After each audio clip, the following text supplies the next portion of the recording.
Part 4A of Indian constitution article 51A बात करता है फंडामेंटल ड्यूटीज की। It shall be the duty of every citizen of India. ध्यान से सुनना, एवरी सिटीजन ऑफ इंडिया, फिर चाहे वो एक सड़क पर फूल बेचने वाला नागरिक हो, फिर चाहे वो बड़ी सी बड़ी स्टैब्लिशमेंट का आदमी हो, फिर चाहे वो इस देश की तपती धूप में काम करता किसान हो, फिर चाहे वो इस देश का सांसद, पार्षद, विधायक हो, कोई भी हो, फिर चाहे वो कोई सेलिब्रिटी ही क्यों ना हो, अगर वो इस देश का नागरिक है, अगर वो फंडामेंटल राइट्स को एंजॉय करता है, तो इन सब का कर्तव्य है कि वो सब हमारे संविधान में दी गई फंडामेंटल ड्यूटीज को भी फॉलो करेगा।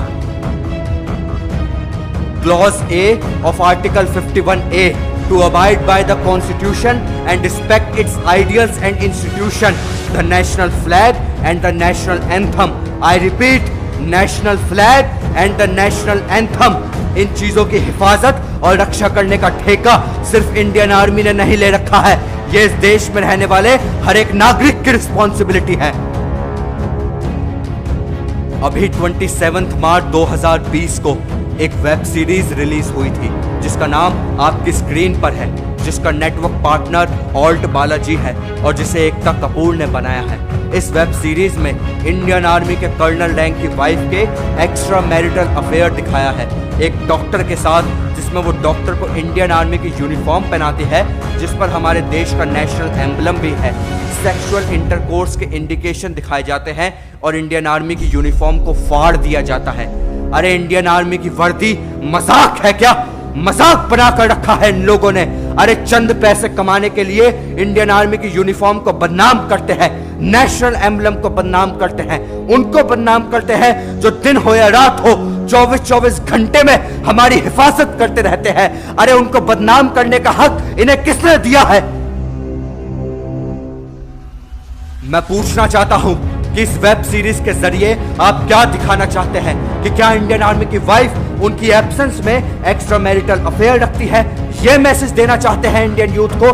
कहां गए वो सो कॉल्ड एक्टिविस्ट, वो सो कॉल्ड पत्रकार जो बॉलीवुड में कुछ हो जाए तो 3-3 घंटे की न्यूज दिखाते हैं, लेकिन यहां एक ऐसी वेब सीरीज दिखाई जा रही है जिसमें हमारे देश की इंडियन आर्मी की बदनामी हो रही है और कोई कुछ नहीं बोल रहा, कुछ नहीं बोल रहा।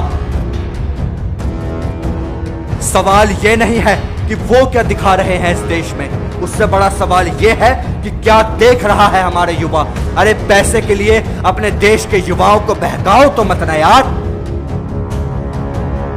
अरे इस देश को मजाक समझा हुआ है क्या यार? कम से कम उनकी तो इज्जत करो जो हमारे लिए दिन रात मेहनत कर रहे हैं। हमारे पुलिसकर्मी, हमारे इंडियन आर्म फोर्सेस, उनकी इज्जत करना सीखो, इज्जत।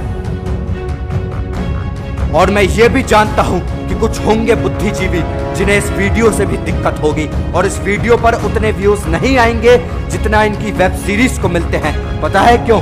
क्योंकि यहां सबसे बड़ी दिक्कत हमारे देश के युवाओं की है। क्यों ऐसा है? फिर से पूछ रहा हूं, क्यों ऐसा है कि हमारे देश के हित में बात करने वाले लोगों की वीडियोस ट्रेंडिंग पर नहीं आती है? क्यों जब कोई डायरेक्टर इंडियन फोर्सेस पर मूवीज या वेब सीरीज बनाता है तो वो क्यों इतना रेवेन्यू जनरेट नहीं कर पाती जितना ये 2% की वेब सीरीज कमा जाती है? पूछिए अपने आप से, सवाल करिए, जवाब भी आपको खुद ही मिलेगा। क्यों कोई भी यूट्यूबर, सेलिब्रिटी इस वेब सीरीज के विरोध में नहीं बोल रहा है? अरे देशभक्ति सिर्फ 15 अगस्त और 26 जनवरी को दिखाने के लिए नहीं होती है यार, नहीं होती है। वो एक एहसास है जो शायद आज युवाओं के दिलों से कहीं खो सा गया है। मैं शुक्रिया करता हूं उन लोगों का जिन्होंने इस चीज का विरोध करा है और स्ट्रिक्ट स्टेप्स लिए हैं इसके खिलाफ। और अंत में मैं बस इतना ही कहूंगा कि ऐसे लोग जो देश की सेवा करने वालों के खिलाफ कुछ बनाते हैं या कुछ बोलते हैं तो इनके खिलाफ हमारी सरकार को ऐसे कठोर कानून बनाने होंगे, न केवल बनाने होंगे बल्कि उनका पालन करना भी सुनिश्चित करना होगा। वीडियो पसंद आए तो औरों के साथ शेयर करना और अगर ना आए तो डिसलाइक मार के चले जाना, लेकिन नीचे कमेंट में ज्ञान देने की जरूरत नहीं है क्योंकि देश के ऊपर कुछ नहीं है, कुछ नहीं है। जय हिंद, जय भारत, वंदे मातरम।